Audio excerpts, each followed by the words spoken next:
Hello, I'm Ximena Lopez and I'm creating this video for my ENC 1102 Classroom Final blog. For my project, I will be talking about Identity V.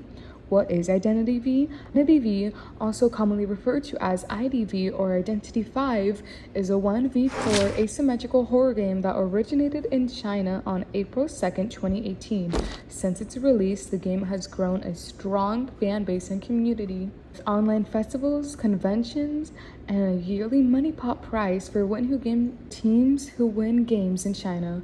While the community is complicated, the game is simplistic in its style. With 4 survivors and 1 hunter, survivors must work together by kiting, decoding, distracting, and rescuing from the hunter. A hunter's job is to down, chair, prevent ciphers from being decoded, and stop survivors from exiting the match through the exit gate or dungeon. While the game is simple in its premise, each character in the game has their own unique playing styles and abilities that allow for interesting matches. With 37 playable characters, I will be demonstrating a basic how-to kite general guide that can be applied to all characters. Because each character has different abilities that cannot be turned off, I will be demonstrating with a beginner-friendly character, Doctor, whose ability with unlimited heals won't interfere with the kiting examples. I'll explain the basics of IDV. First, kiting is the act of containing and or distracting a hunter who's trying to down you. A kiting area, a term commonly used in the IDV game, is an area with pallets, windows, walls, etc. Kiting areas can be found all over the map and are different at different areas in the maps. Kiting areas have walls, pallets, and windows that are interactive objects for survivors to use against hunters. Lastly, all survivors share the same health at 3 stages: full health, hurt stage, and downed.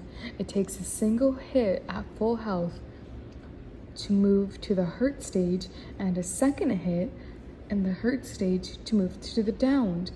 In this stage, survivors are unable to interact or move. Terror shocks happen when a survivor is hit during an action such as vaulting or decoding. Terror shocks are important to avoid, as if you are hit during an action, you will automatically be downed even at full health. Now that we have a basic understanding of IDV terms and actions, I'll describe kiting techniques and how to use them. Looping is used in kiting areas to create distance and prevent hunters from catching up and hitting you. To loop, rotate against walls and pallets and run in the opposite direction of where a hunter tries to catch up with you. It is best to use pallets and windows in these situations because with a wall in between you and the hunter, a hunter will be forced to follow or break a pallet, allowing you to create distance and transition to other kiting areas.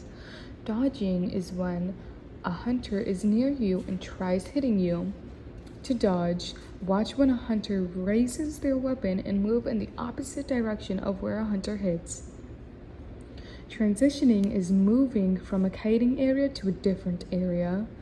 To transition, vault a pallet or window using each character's speed boost and run to where you would like to go. Fake out and act as though your character is going to vault a pallet or window.